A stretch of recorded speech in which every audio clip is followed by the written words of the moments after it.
It's hard to believe that this time last year, a woman in the United Kingdom became the first person in the world to receive a COVID-19 vaccine. If I can do it, well, so can you. Other countries were quick to follow suit. The US administered its first COVID vaccines on December 14th. I feel hopeful today, relieved. I feel like healing is coming. Yeah, it's already been a year since COVID-19 vaccines started going into people's arms. I mean, time flies when you're stuck in a pandemic, right? 365 days into that rollout, Our World in data shows more than 8 billion vaccine doses have been given out. At this point, 55% of the world's population has received at least one dose of a COVID-19 vaccine. While there's still those who need to get their first dose, others are already getting boosted. On Wednesday, Pfizer said early lab tests showed that their COVID vaccine, plus the booster, offers significant protection against Omicron. But getting to this point hasn't been easy. There's been the wait for approvals, countries struggling to get doses, and misinformation about vaccines have spread like wildfire. So in this episode, we're looking at how far we've come with COVID-19 vaccinations over the last year, and what hurdles are still in front of us to get people all over the world vaccinated. To get a global picture, I hit up a few friends of ITL. We'll start right here in the US with National Health and Science correspondent Lindsay Thies. In the past year, we've gone from mass vaccination sites for staggered groups to COVID vaccines for children as young as 5 and booster shots for all adults. In the United States, we have 2 different kinds of authorized COVID vaccine, one from Johnson & Johnson that uses a viral vector, and 2 from Moderna and Pfizer that use mRNA technology. While the mRNA vaccines were the first of their kind, the science was studied before for other diseases like the flu, Zika, and rabies. June 2021 brought the threat of the Delta variant, which combined with the fact that immunity from vaccines wanes over time, brought boosters into the picture. The latest numbers show more than 235 million Americans 5 and older have gotten at least one dose of a COVID vaccine.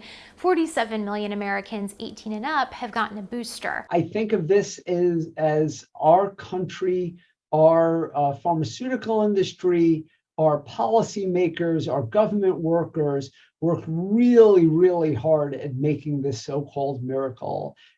This is not the result of accident. This is a result of a lot of people putting their best efforts towards something that is very difficult. And frankly, they've made a lot of mistakes along the way. I'm not saying that we've been perfect, but my God, when you think about what the odds were a year and a half ago and where we are right now, we've made a lot of progress, and we still have a lot of work to do. The Omicron variant and winter Delta variant surge are showing the need for vaccinations and boosters worldwide.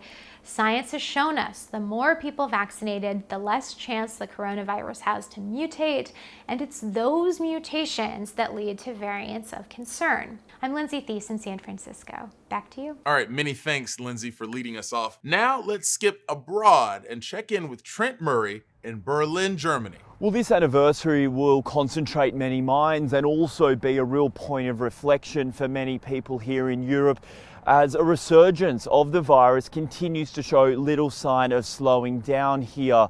It is clear that restrictions many thought would be a thing of the past will be here to stay in many places. Things like lockdowns, COVID-19 passports and travel bans.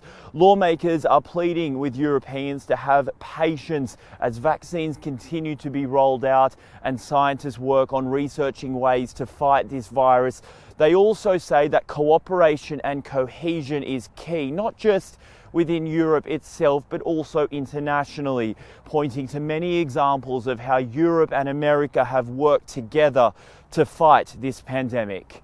Trent Murray for Newsy, Berlin. Many thanks, Trent.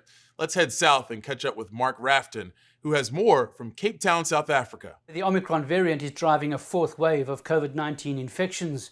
One of government's focuses in response to this is to encourage citizens to get vaccinated. The numbers have increased to around 25% of the population now fully vaccinated, but as a continent, Africa is lagging behind the rest of the world with just over 7% of the population fully vaccinated. Vaccine supply was initially a concern and a problem on the continent, but today only 56% of supplied vaccines have been administered. Logistical challenges remain in many countries, but vaccine hesitancy is also a challenge that governments face, and both governments and businesses are now considering vaccine mandates to encourage a population more than twice the size of that of North America to get vaccinated. I'm Mark Roughton in Cape Town, South Africa. All right, much appreciated, Mark. Finally, let's drop in on Rebecca Bundan in Mumbai, India. India's been one of the countries hardest hit by the COVID-19 pandemic. It's second only to the United States in terms of the official total number of infections to date.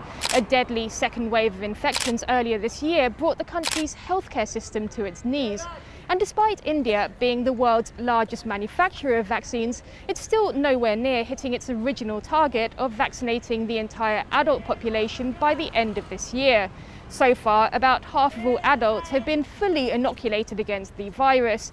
Most have received at least one dose. The vaccine still isn't available to children here yet. It's a huge logistical challenge to vaccinate citizens in a country of some 1.4 billion. Most people live in rural areas, and India's faced challenges including shortages of doses and hesitancy. But the vaccination drive has been picking up, and doctors say that concerns about the Omicron variant are prompting more people to go and get vaccinated. There's also a push from the Indian Medical Association for booster doses to be made available to doctors and nurses and those who are most vulnerable to COVID-19. This comes amid fears that the Omicron variant could trigger a third wave of infections in India. Rebecca Bundan for Newsy, Mumbai, India.